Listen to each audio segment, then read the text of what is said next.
Bien, pues buenas tardes, compañeros. Buenas tardes. Saludamos del Grupo de Historia del Parque de la Revolución, René Chávez, presidente del grupo. Y el día de hoy, pues nos acompaña el compañero Daniel Rey Miranda, quien nos va a dar la segunda parte de El bendito y el maldito dinero a través de la historia, ¿no? Así es. Eh, entonces, voy aquí a leer la semblanza de Daniel. El, este, Daniel Rey Miranda es ingeniero zootecnista, egresado de la Facultad de Zootecnia de la UACH.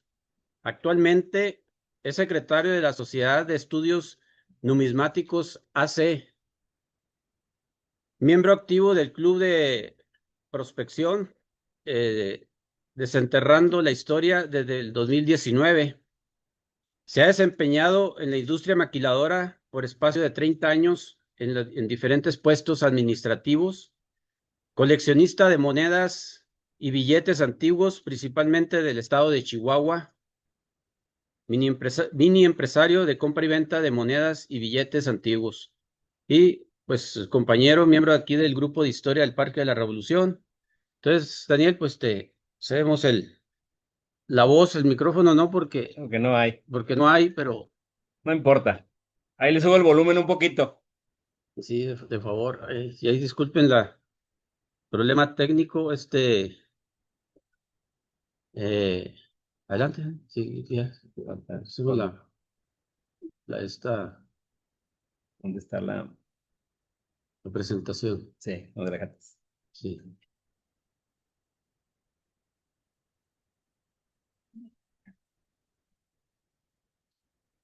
Entonces, los compañeros de la plataforma, ya cuando entremos a las preguntas, pues ahí en el chat, de favor, porque también no se está escuchando. No, bueno, ustedes no nada más nos van a escuchar ahí en la computadora. Bueno, buenas tardes, no, buenas noches, ¿verdad? Son las 7 de la tarde o de la noche, como quieran decir. Bueno, les voy a platicar de la segunda presentación de lo que es la historia del dinero a través de la historia. La vez pasada platicamos de lo que era la historia del dinero en el mundo, vimos algunos detalles de la primera moneda, algunas cosas. Ahorita vamos a ver nuestro México.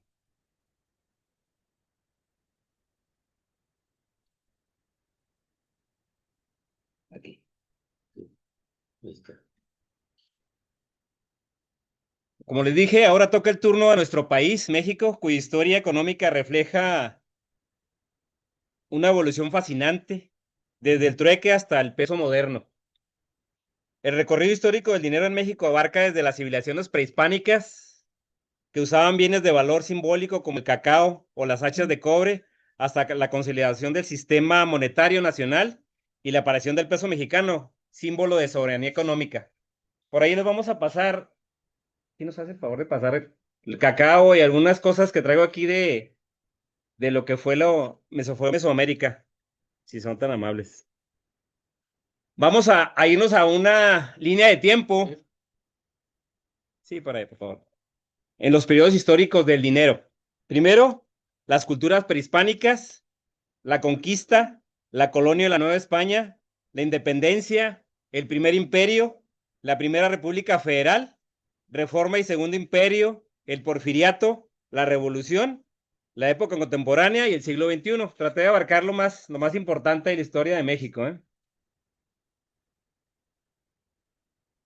Bueno, las primeras formas de trueque en Mesoamérica, que es en México antiguo. Antes de la llegada de los españoles, las civilizaciones mesoamericanas, como los olmecas, mayas y aztecas, utilizaban el sistema de trueque. Ya lo habíamos platicado. Para intercambiar bienes y servicios, aunque no existían monedas en el sentido moderno, ciertos productos funcionaban como moneda de cambio. Una de ellas era el cacao. Las hachas de cobre, que por ahí también les traigo una para que las vean, plumas exóticas, textiles de algodón y jade. Era lo que se usaba en aquellos tiempos. Aquí tenemos un mapa de lo que fueron donde se ubicaban o la distribución de las culturas prehispánicas. Sí, básicamente fue en el centro de México y todo el sur de México. Iniciamos con los olmecas, 1800 antes de Cristo, 400 antes de Cristo. La cultura olmeca, considerada la cultura madre de Mesoamérica, se desarrolló en el sureste de México, en los actuales estados de Veracruz y Tabasco. Sentaron las bases de las civilizaciones posteriores, con avances en el gobierno teocrático, la escritura, el calendario y el arte monumental. Pues ahí están las cabezas olmecas, ¿verdad? La economía, basada en la agricultura mediante la técnica de la milpa, maíz, frijol, chile y calabaza. Comercio a larga distancia con intercambio de maíz, cacao, jade, obsidiana, chapopote, cerámica y sal. Su red comercial permitió difundir su influencia por toda Mesoamérica. Esos eran los olmecas. Y aquí está la distribución de los olmecas. Básicamente estaban en Veracruz y Tabasco. Y sus tres ciudades más importantes, Tres Zapotes, La Venta y San Lorenzo, eran las más importantes. Continuamos con los tlaxcaltecas, 1700 antes de Cristo al 1521 antes de Cristo. La cultura tlaxcalteca destacó por su organización política en señoríos, su resistencia frente a los mexicas y su posterior alianza con los españoles durante la conquista. Su legado perdura en su arte, danzas, gastronomía y tradiciones festivas. Y su economía basada en la agricultura, amaranto, maíz, cebada, frijol, calabaza y maguey. Comerciaban con cocinilla y cacao, productos de gran valor. Manufactura artesanal, especialmente textil. Mantuvo intercambios comerciales regionales y alianzas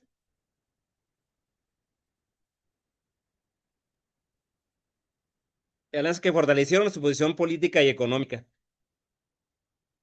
Este es el mapa o la distribución de la cultura tlaxcalteca, básicamente en Tlaxcala, ¿verdad? Es pegadito a Teotitlán y Tenochtitlán. Los mixtecas, 1500 años antes de Cristo al 1521 después de Cristo.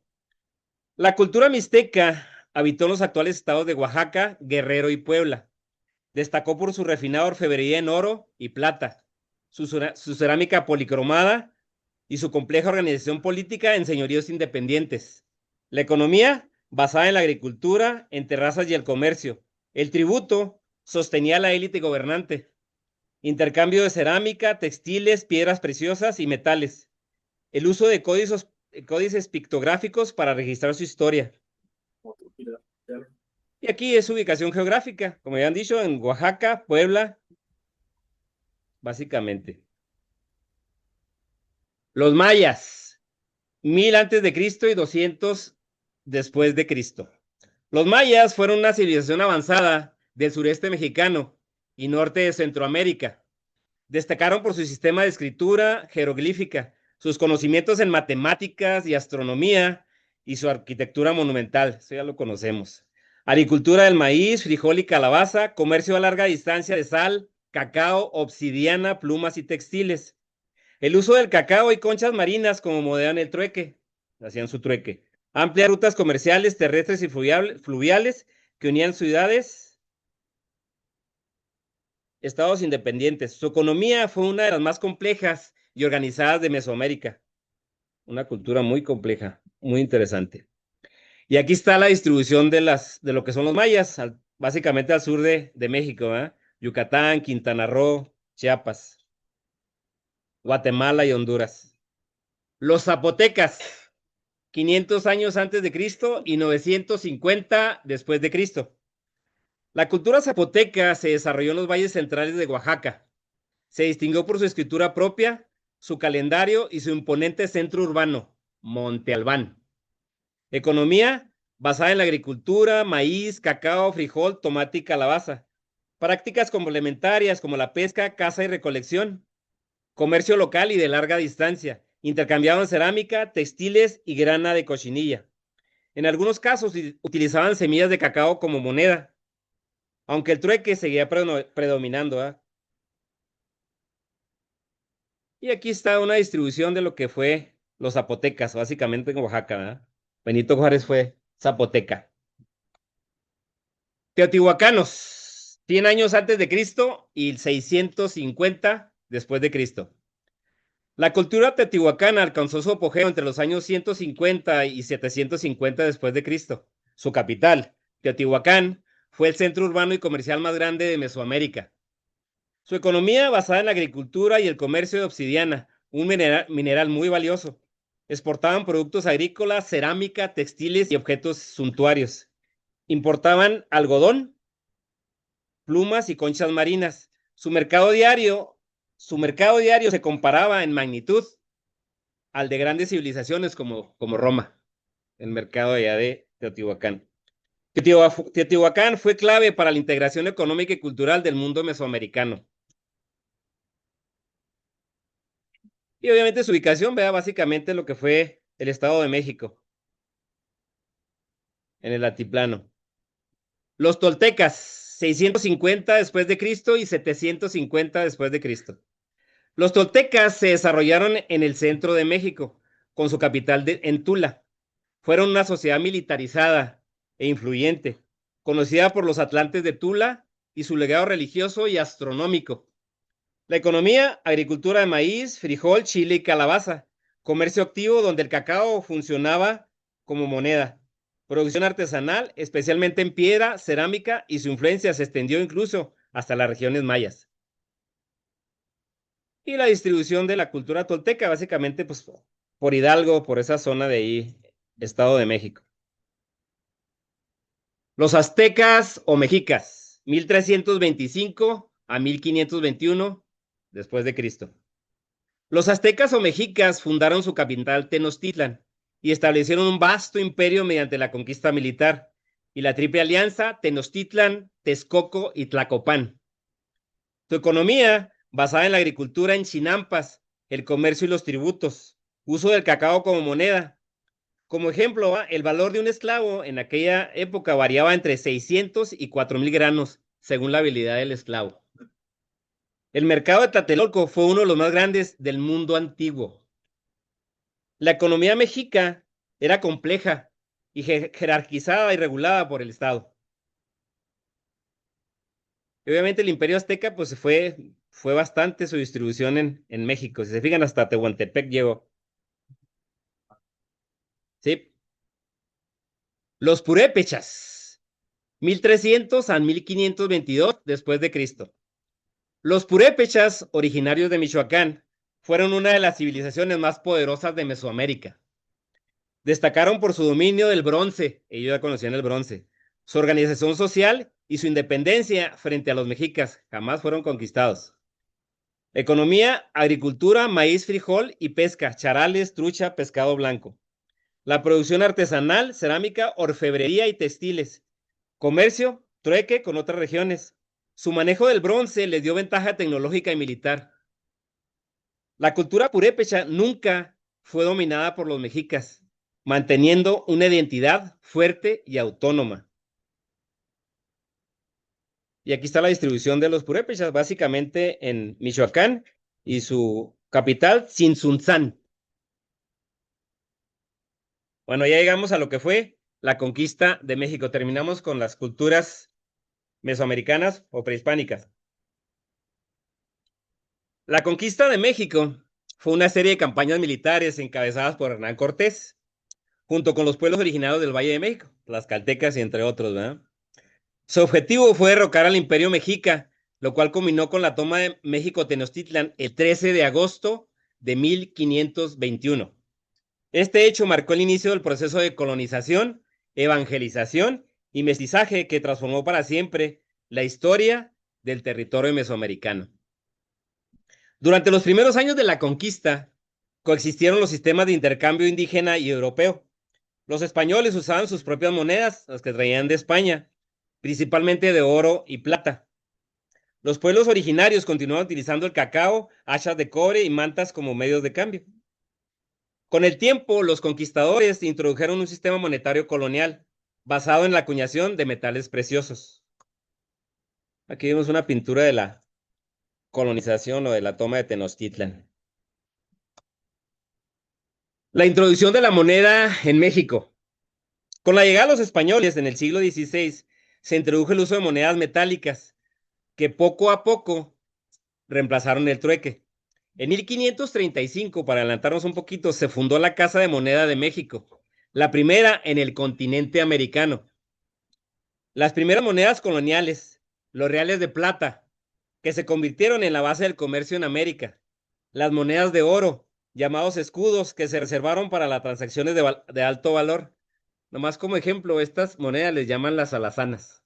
Para que sepan, ¿eh? ¿Por qué llaman las alazanas? Porque están un poco rojitas. El real de A8, sí, que nos preguntaba el Inge Alderete. Ahorita lo vamos a ver con calma. También conocido como peso duro o piastra. Fue una de las monedas más utilizadas del mundo y sirvió como modelo para el dólar estadounidense. Durante casi 3 siglos del virreinato, el sistema monetario mexicano consolidó la economía colonial. Tenemos una pintura de lo que es la colonia. La colonia o Nueva España, de 1535 hasta 1821, que fue la independencia. En la época virreinal, la minería fue la base de la riqueza de la Nueva España. La extracción de la plata permitió a la corona española acumular una enorme fortuna y convertir al territorio mexicano en el centro económico mundial. Las características de dinero colonial: monedas fabricadas en oro, plata y cobre, ya utilizaban el cobre. Su valor nominal equivalía al valor real del metal, lo que pesaban. El comercio interno y externo se realizaba principalmente con monedas metálicas. Incluso durante los siglos XIX y XX, las monedas continuaron acuñándose en oro y plata, herencia directa del sistema colonial. La moneda virreinal. Durante los primeros años de la conquista, los españoles tuvieron que utilizar los medios de cambio indígena al inicio: cacao, jade, mantas, polvo de oro y achuelas de cobre. El cacao siguió siendo medio de cambio en algunas regiones hasta principios del siglo XX. Con el descubrimiento de la riqueza minera, especialmente en Zacatecas y Guanajuato, se hizo necesaria la creación de una casa de moneda, que ya lo vimos ahorita. El virrey Antonio de Mendoza recibió la cédula de fundación en 1535 con un mandato real que ordenaba colocar la letra M en las monedas, símbolo que aún identifica a México como casa de acuñación, la ceca mexicana. Las primeras monedas de troquelación se hicieron en abril de 1536, marcando el inicio de la producción monetaria del continente americano. Estas fueron las primeras monedas. Mire, esa moneda que está ahí se llaman Carlos y Juana. Fueron las primeras que se acuñaron en 1536. Y para comentar lo que es una ceca. La ceca en una moneda es el lugar donde se fabricó dicha moneda. Y las monedas traen varias cecas, si se hicieron en Chihuahua, si se hicieron en Perú, donde sea. Eso es una identificación de las monedas. Esta ceca es la ceca México, es una M con una O arriba. Moneda macuquina y comercio con Oriente. Aquí está interesante. Durante el reinado de Felipe II, se descubrió que en 1565 la ruta de tornaviaje que unía Filipinas con el puerto de Acapulco. Esto abrió una importante vía comercial con Asia, conocida como el Galeón de Manila, que transportaba seda, especias y porcelana a cambio de plata mexicana. Para responder a la gran demanda, la Casa de Moneda aumentó la producción, pero la calidad de las monedas disminuyó. Así surgieron las monedas macuquinas, piezas irregulares, acuñadas a golpe de martillo, pero con el contenido metálico correcto. Estas monedas circularon por todo el mundo y en muchos países fueron aceptadas mediante resellos o recortes. Ahorita lo vamos a ir viendo. Lo que convirtió al dinero mexicano en una divisa de uso internacional durante más de 3 siglos, lo que habíamos visto. Estas fotos que están aquí son macuquinas. Si se fijan, ninguna es igual de las macuquinas. ¿Por qué? Se acuñaban con un cincel y con un marro y que dieran el peso. Si estaban poquito pasadas, tenían que quitarle poquito a que dieran el peso. Había de 8 reales, 4 reales, 3 reales, 2 reales, 1 real y medio real. Esa era su denominación. Esta es la ruta de lo que era el puerto de Acapulco a las Filipinas, a China, a Japón, a través del Galeón de Manila. Si se fijan, era bastante la travesía, ¿eh? El Real de 8, una moneda global. El Real de 8 fue una de las monedas más importantes de la historia económica mundial.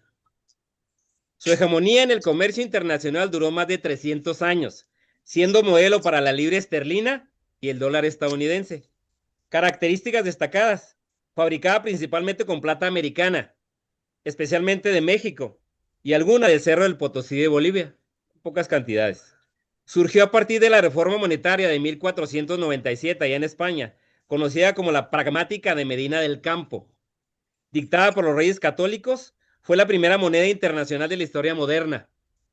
En el siglo XVIII, bajo los Borbones, se modernizó su diseño con la llamada moneda del mundo y mares, exclusiva de las colonias americanas. Por ahí van a ver, ahí están las monedas de 8 reales, ya más bonitas, más estilizadas, así como las que están en la fotografía. Esas monedas que están ahí no son originales, son réplicas. Las originales cuestan un poquito de dinero. De hecho, yo sí tengo, pero no me las traje. Las réplicas. Están muy bonitas, ahorita vemos, ahorita las regalamos. Esto es una moneda muy interesante porque es otro 8 reales, pero esto ya son las que vimos ahorita. Estas se llaman 8 reales, pero son de diferente acuñación. Ese traen las torres de Hércules, el León y Castilla. Estas ya traen a lo que son los reyes de España. Esta, por ejemplo, es de Carlos IV. Si se fijan, tienen muchas marcas donde estuvieron en Asia. Estas marcas algunas son chinas, otras son japonesas y filipinas. Cuando llegaban a aquellos países, las marcaban ahí las empresas o las compañías para ser usadas dentro de su territorio. Eran monedas muy preciadas estas. Oye, Hay de Carlos IV, de Carlos III, de Felipe VII, de muchos tipos, pero aquí están las si se fijan, están llenas de chops, se llaman chop marks, donde anduvieron por aquellos lugares. El legado de la moneda colonial. La Casa de Moneda de México se mantuvo como una de las más importantes del mundo desde que se hizo. Las monedas mexicanas circularon en América, Europa y Asia. Inclusive mis compañeros han visto unas en África, son más de África, siendo símbolo de calidad y confianza. ¿Por qué? Porque era una plata ley muy fina, inclusive traían un poquito de oro, esas de aquellos tiempos. El uso de metales preciosos garantizaba estabilidad y valor real. Este sistema sería la base para las futuras monedas nacionales, incluso después de la independencia. El periodo colonial marcó el inicio de una tradición monetaria que colocó a México como protagonista en la historia de la economía mundial. Llegamos a la independencia, 1810-1821. La guerra de independencia afectó profundamente la economía de la Nueva España. Los caminos se volvieron inseguros por la presencia de insurgentes y bandoleros, lo que dificultó el transporte de metales preciosos hacia la Casa de Moneda de México. Consecuencias económicas de dinero, escasez de dinero circulante, abandono de minas y crisis en la producción de plata. Los capitalistas criollos y peninsulares enviaban su riqueza al extranjero o la escondían para evitar saqueos. Ante la falta de monedas surgieron las llamadas monedas de necesidad, fabricadas por realistas e insurgentes para mantener el comercio en funcionamiento durante el conflicto. Ahorita vamos a ver lo que son las monedas de necesidad. Moneda de necesidad, casas de monedas provisionales. Debido a la imposibilidad de transportar metales a la capital, como habíamos dicho, distintas autoridades autorizaron casas de monedas provisionales cerca de las zonas mineras. Estas casas emitían monedas locales con el metal disponible, que ayudaban a aliviar la escasez del circulante durante los años más difíciles de la guerra. Déjenme les hablo un poquito de las monedas de necesidad. La mayoría era de bronce, eran de cobre. Mucho las hizo, hay unas que se llaman SUD, que las hizo Morelos. Aquí en Chihuahua hay cuartos de real, que le llamamos los inditos o los indios, ahorita lo vamos a ir viendo. Bueno, de hecho con Chihuahua. Y había otras monedas que son las cuartillas o los cuartos de real de Chihuahua, que algunas las mandó a hacer Benito Juárez cuando estaba aquí. Esas eran las monedas de necesidad. Hubo muchas en el país, Yo nomás le estoy nombrando algunas.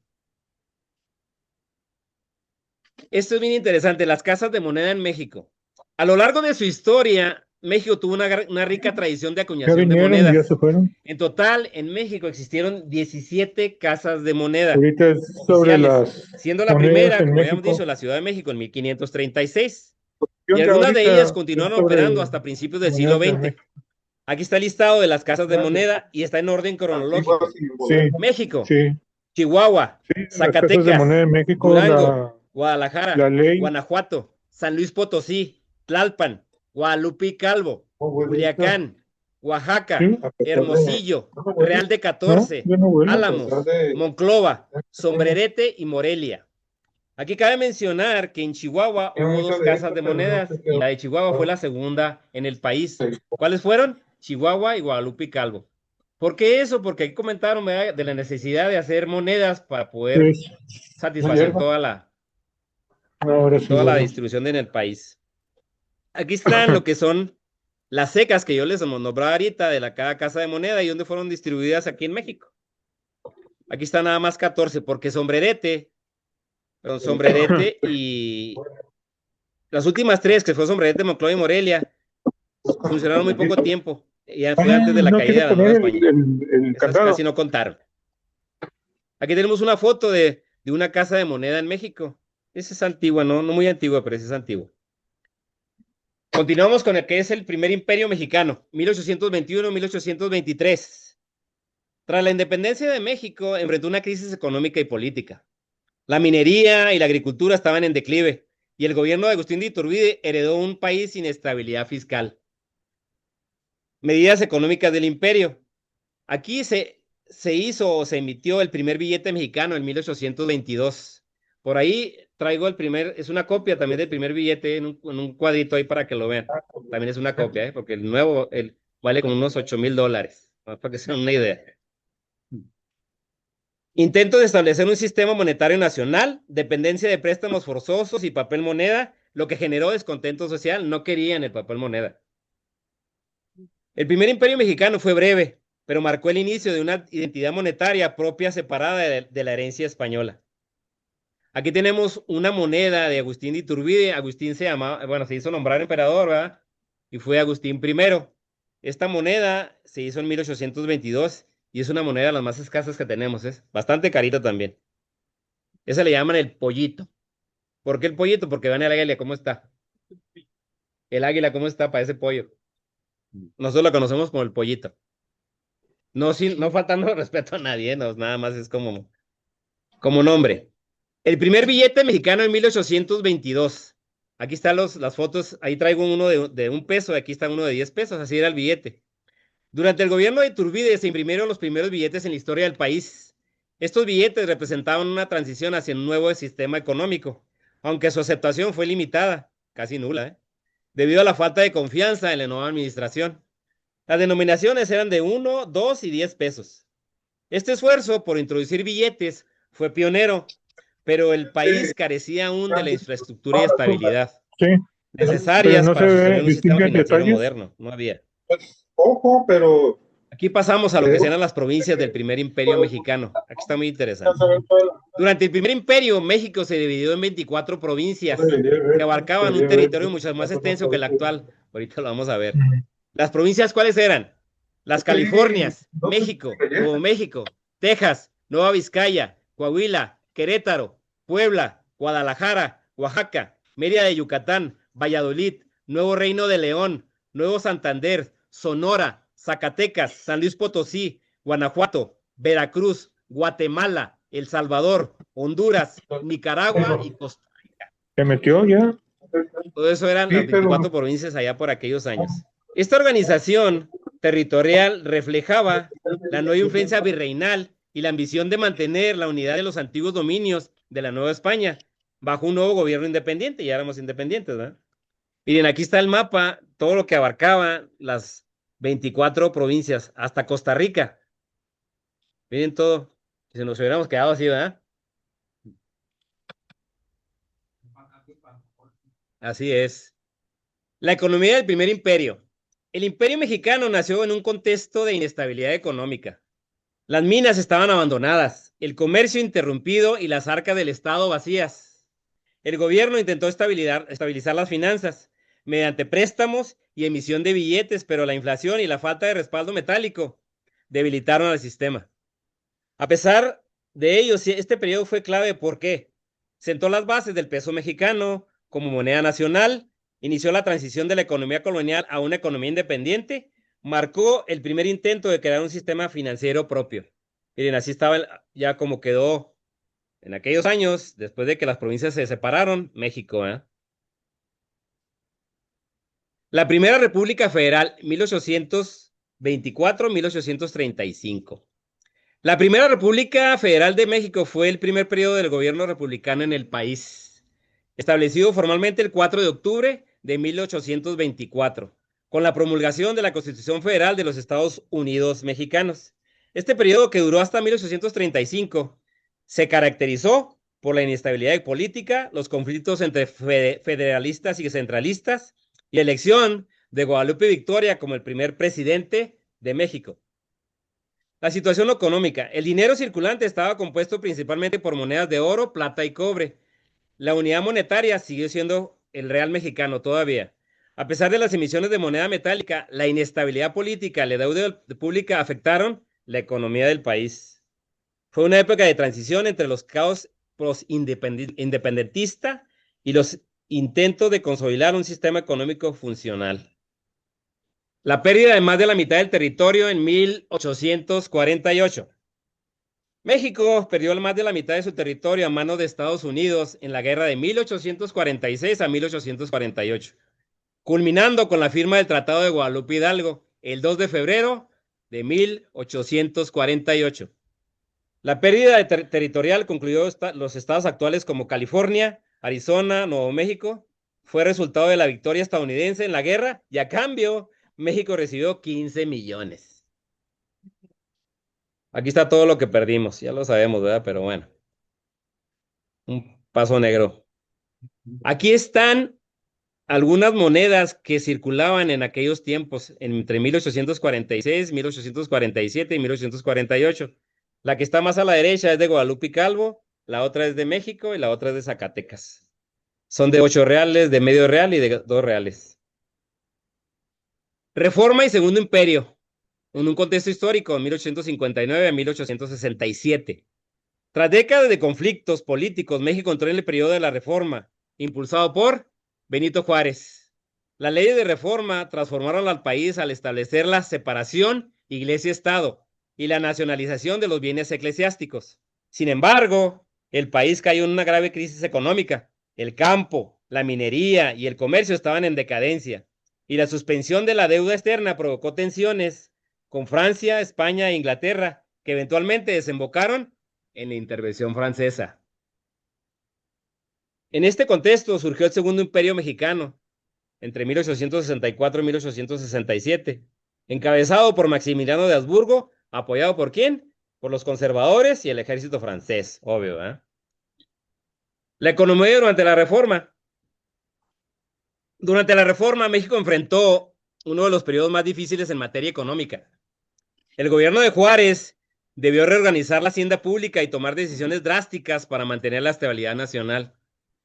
¿Qué medidas son las medidas principales? Suspensión de pago de la deuda externa, venta y nacionalización de bienes eclesiásticos, vendieron cosas de la iglesia, reducción del gasto público y reorganización fiscal.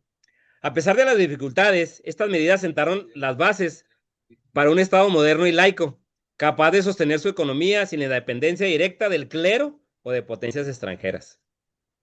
La reforma monetaria de Benito Juárez. Bajo el gobierno de Juárez se llevó a cabo una reforma monetaria fundamental.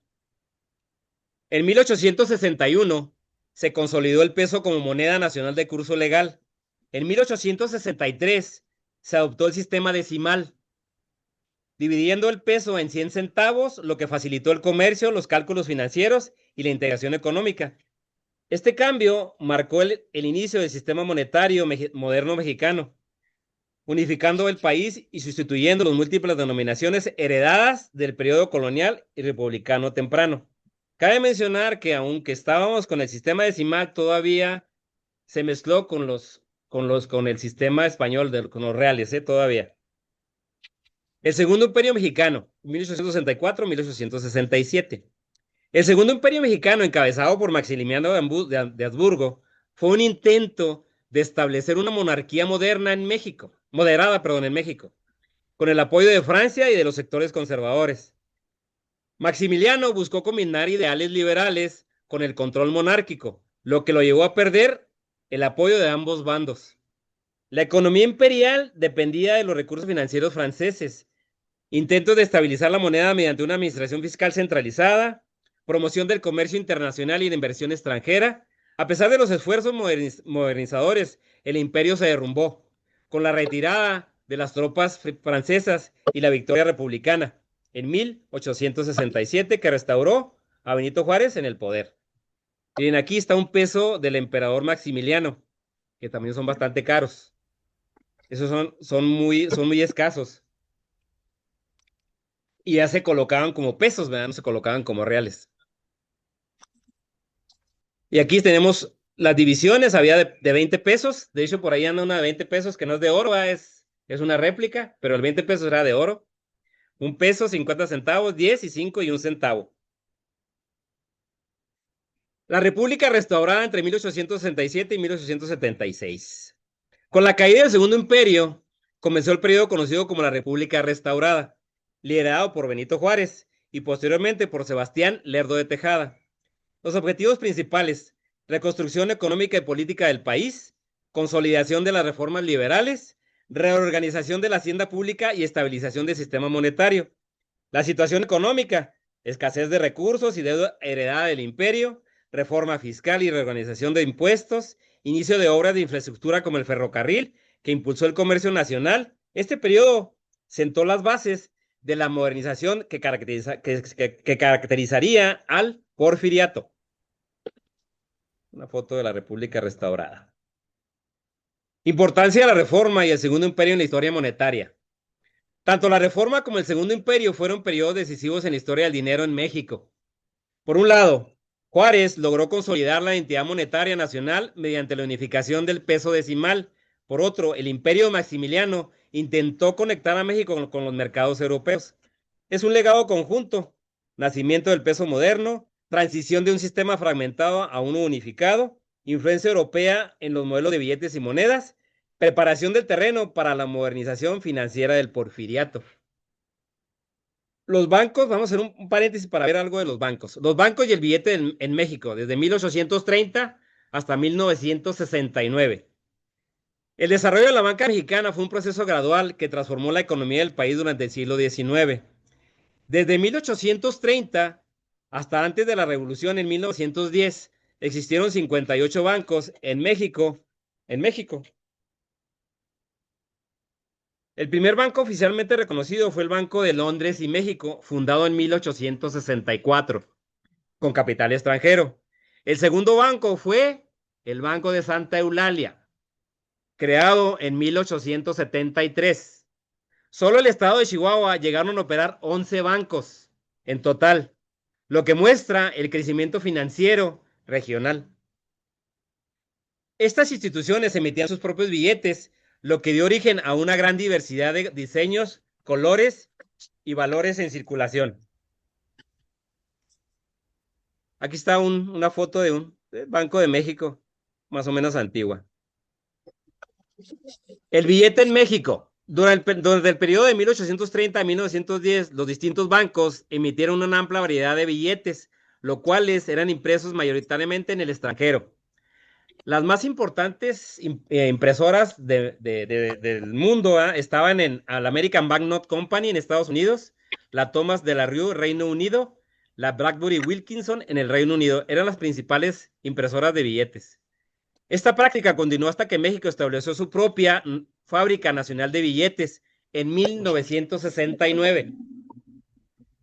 Se inauguró la fábrica de billetes del Banco de México.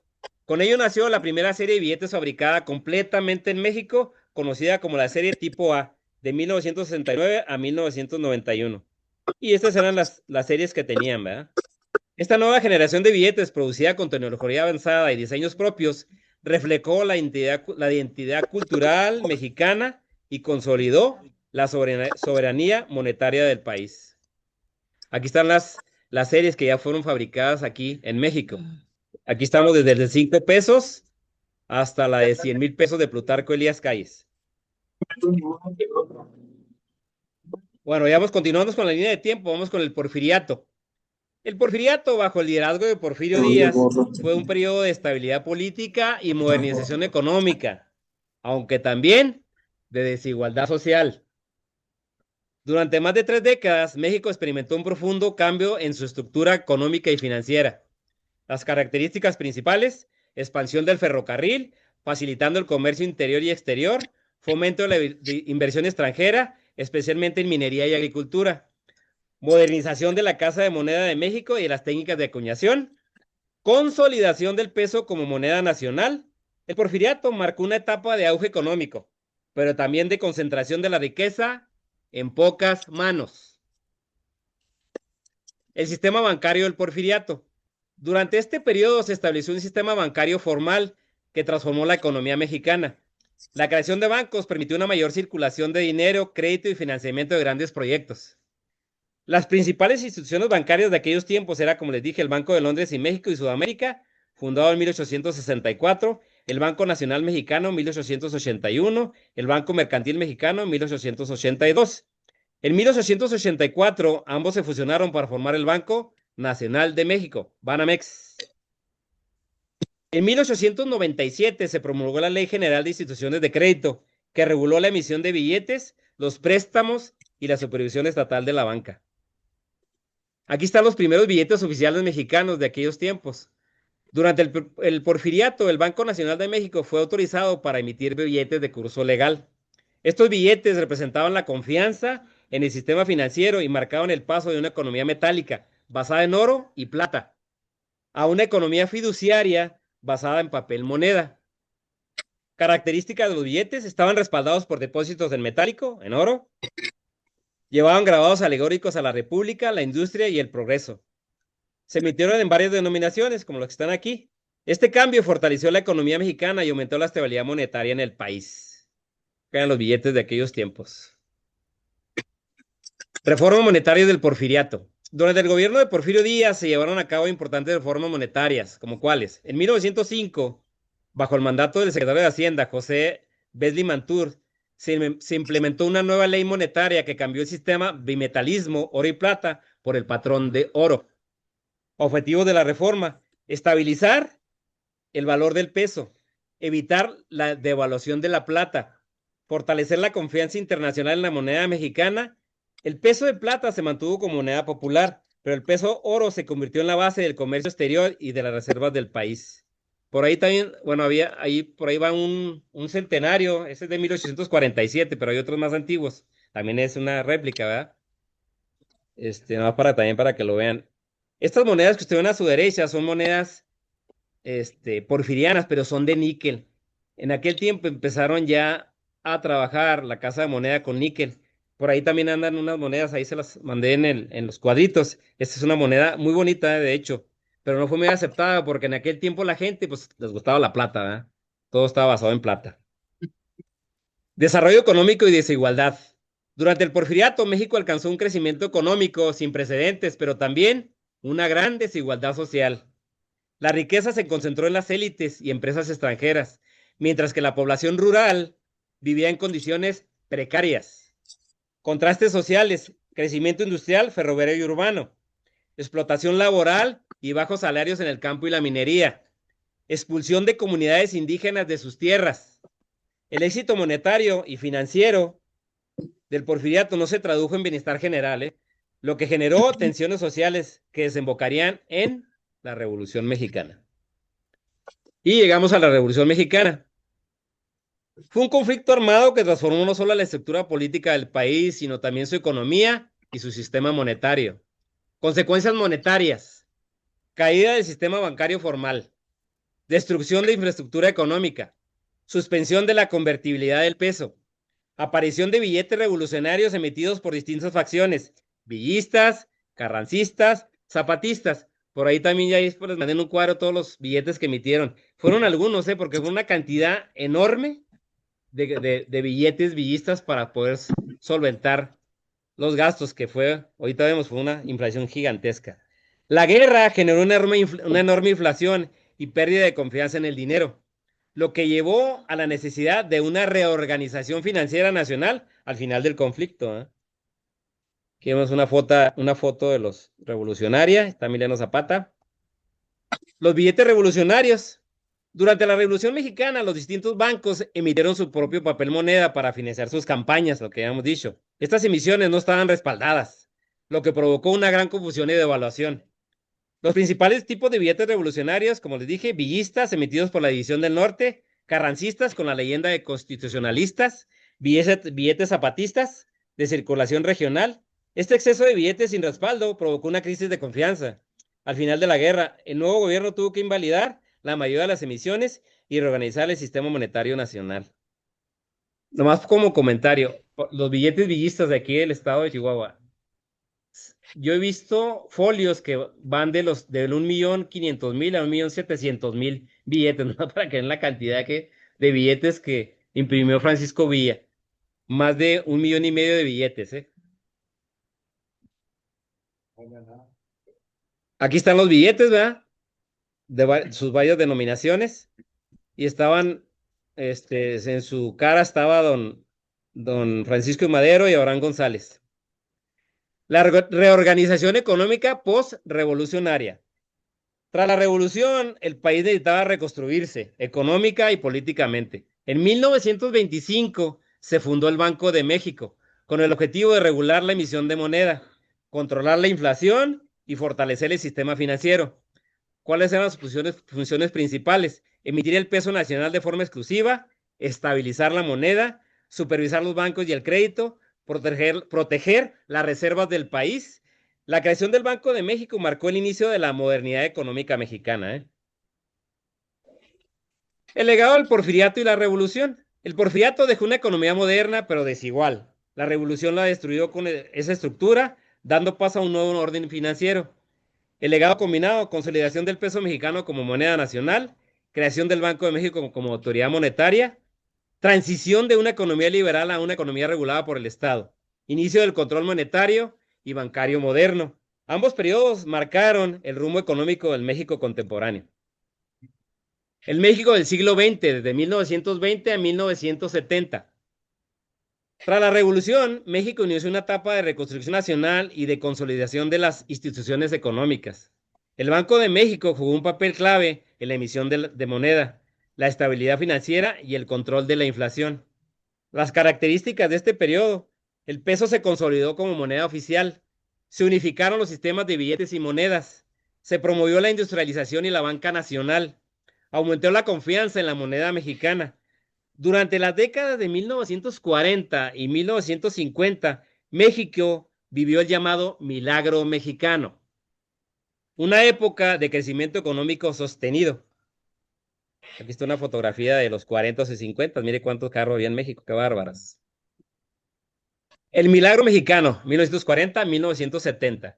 El Milagro Mexicano fue una etapa de estabilidad económica y desarrollo industrial caracterizada por el crecimiento del empleo, la expansión urbana y el fortalecimiento del peso mexicano.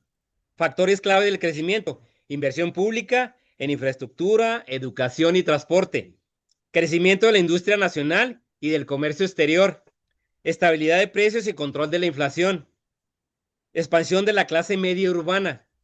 Durante este periodo, el peso mantuvo una paridad fija de 12.5 por dólar durante más de 2 décadas, símbolo de confianza y estabilidad. Aquí vemos una fotografía de aquellos años, ¿verdad? Nos decía que viva López Mateos. Empezaron los problemas. Devaluación del peso mexicano, 1976-1982. A mediados de los años 70, el modelo económico mexicano comenzó a mostrar signos de desequilibrio. El gasto público excesivo, la dependencia del petróleo llevaron al país a una grave crisis financiera. ¿Qué hechos importantes? En 1976, el peso se devaluó por primera vez después de 22 años de estabilidad.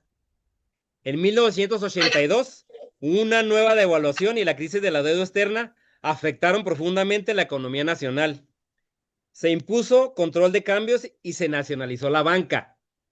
El peso perdió valor frente al dólar y México entró en una etapa de ajustes estructurales y reformas económicas. Ahí está una foto de la devaluación, ¿verdad? Se triplica la deuda, decían en aquellos tiempos. El nuevo peso en 1993. Como respuesta a las devaluaciones y a la pérdida de valor nominal de la moneda, En 1993 se creó el nuevo peso, equivalente a 1,000 pesos anteriores. Características del nuevo peso: se eliminaron los 3 ceros al valor nominal. Se emitieron nuevas monedas y billetes con diseños actualizados. El símbolo de peso y el nombre peso se conservaron. Los billetes incluyeron retratos de figuras históricas mexicanas como Sor Juana Inés de la Cruz y Benito Juárez. Esta reforma monetaria fortaleció la confianza en la moneda y simplificó las transacciones financieras. Aquí tenemos una foto de cómo era la conversión o la paridad de aquellos pesos. O sea, 1,000 pesos de la moneda de Sor Juana equivalía a un nuevo peso, ¿eh? Y así sucesivamente. La crisis de 1994 y la era del peso flotante. En 1994, México enfrentó una nueva crisis económica, conocida como el error de diciembre, que provocó una fuerte devaluación y pérdida de reservas internacionales. Como resultado, el país adoptó un régimen de tipo de cambio flotante, en el cual el valor del peso se determinaba por la oferta y la demanda del mercado. Consecuencias: fuerte recesión económica, aumento de la inflación y desempleo, reestructuración bancaria, nacimiento del Fondo Bancario de Protección al Ahorro, FOBAPROA. Desde entonces, el peso mexicano se ha mantenido como una moneda estable bajo un sistema flexible y supervisado por el Banco de México. Es una foto de la crisis del 94, ¿verdad? El Banco de México como la autoridad monetaria actual. El Banco de México, el Banxico que conocemos, continúa siendo la institución central encargada de la política monetaria del país. Su misión principal es mantener el poder adquisitivo del peso y garantizar la estabilidad financiera. Funciones del Banco de México: emitir billetes y monedas, regular los tipos de interés, controlar la inflación, supervisar el sistema de pagos nacional, administrar las reservas internacionales. Banxico también ha sido pionero en seguridad monetaria con billetes poliméricos, los de plástico, y medidas anticopia avanzadas. Aquí está lo que era el Banco de México, y eso es un museo allá en la Ciudad de México. Está muy bonito, yo se lo recomiendo. El peso mexicano en el siglo XXI. En el siglo XXI, el peso mexicano se ha consolidado como una de las monedas más negociadas de América Latina y del mundo. Su fortaleza y estabilidad relativa reflejan la madurez del sistema financiero mexicano. Características actuales: circulan billetes de 50, 100, 200, 500 y 1,000 pesos. De hecho, también circula el de 20, que ya lo van a retirar. Si no se han sido informados, ya van a retirar el billete de 20 pesos. Incorporan nuevos diseños y medidas de seguridad con elementos táctiles y relieves y hologramas. Uso creciente de pagos digitales y transferencias electrónicas. Participación activa de México en el comercio internacional y en los mercados financieros globales. El peso, símbolo de identidad nacional, sigue siendo reflejo de la historia económica y cultural del país. Tenemos una foto de los pesos actuales, de los billetes actuales. Aquí todavía está el de 20 pesos, como les digo, va a desaparecer. La historia del dinero en México es la historia de la evolución del país mismo. Desde el trueque prehispánico hasta los sistemas financieros digitales, el dinero ha sido reflejo del poder, la cultura y la transformación social de la nación. Por mi parte ha sido todo. Gracias por su atención.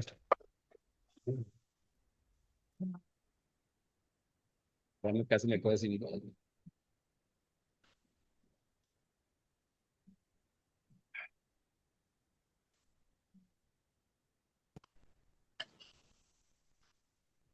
Preguntas.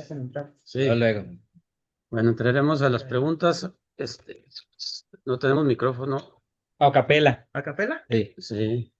Adelante, Marilo. Ricardo Pels, por ahí levantó la mano, pero bueno, ahí Ricardo, si se escucha, si no, pues en el chat. Adelante, Mario. Ok. Bueno, pues buenas noches, Dani. Felicidades. Excelente ponencia. Y para comentar algo interesante, yo creo que hablaste de Maximiliano y demás. Hubo un dato muy interesante, algo muy padre.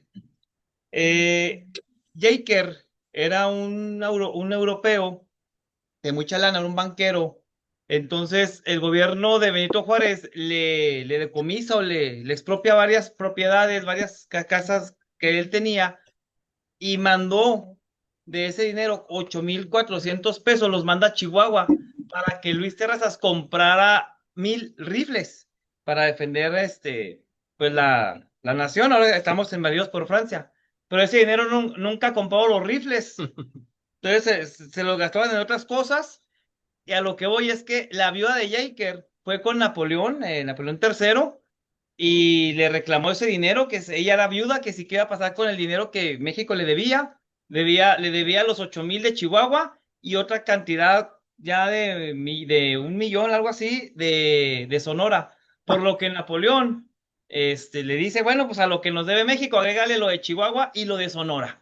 Entonces, pues también le agregaron a la deuda externa un dinero que Luis Terrazas y demás se gastaron y que era para comprar 1,000 rifles, que nunca lo van a Oigan. y sobre la etapa villista, fueron 10 millones de pesos lo que se imprimieron entre monedas y billetes. Y como bien dice Dani, hubo muchos grupos revolucionarios que imprimieron su dinero y sufragaron por sus gastos, pero ningún grupo logró internacionalizar su peso, solamente el villista, porque circuló en El Paso, Texas, y banqueros le dieron valor al peso villista sobre el dólar. Entonces, pues es algo interesante también ese dato. ¿Es cuánto? Sí. Bueno, Como comentario también, falta la tercera parte que voy a hablar de Chihuahua. Ahí vamos a hablar de las monedas y billetes villistas más en forma. Las monedas villistas hicieron muchas de plata que son de un valor muy grande ahorita y por eso decía Trillo que andaban circulando porque eran de plata y eran monedas muy bonitas algunas. Pero eso ya lo veremos con Chihuahua. Ricardo, adelante Ricardo, pero no creo que te escuches, ya es que tenemos problemas técnicos Por el chat. por el chat. Si estás ahí, Ya está en el chat. a ver, vamos a ver el chat, si ya lo puso Ricardo el chat. Ah, bueno, dice, se escucha muy bien, pero nosotros a ustedes no. Dice, Ricardo dice, ¿cuándo existieron gran número de bancos en el siglo XIX? ¿Cómo se hacía la equivalencia de los billetes? ¿Con base en el valor nominal o con base en la aceptación o preferencia del banco que los emitía? Es el valor nominal. Sí, era el valor nominal. 500 pesos, o sea, lo que valía en aquel tiempo, 100 pesos. De hecho, en aquellos tiempos eran de 25 centavos, un peso. Eran billetes pequeños, de denominación pequeña. Muy bien. Vemos a Sergio y luego a Manuel. Sergio, O sea que René Está Manuel no nos aquí. puede Adelante, Manuel. escuchar. adelante. No Nada nos más algo escuchan. sencillo. ¿Cuánto vale ahorita un Ok. real de 8 de plata? Pues, ¿y dónde se consiguen reales de 8? Bueno, Y si nos puedes rifar uno aquí para sí, el real de 8 hay de muchas secas, como lo vimos ahorita. Los más baratos ahorita cuestan 1,000 pesos, que son las secas que se hicieron más, que es la de Zacatecas, Guanajuato y México. Pero hay secas que son muy caras porque son muy raras, son muy escasas. Pueden valer hasta 20,000 pesos un real de 8. Pero los más baratos valen 1,000 pesos. esos que se hacían en la Ciudad de México, que eran los que iban a China y todo eso, los más antiguos. Los más antiguos. Un real de 8 tipo macuquina, le puede salir ahorita unos 15,000 pesos, si lo encuentra. Sí. Y luego después siguieron las monedas,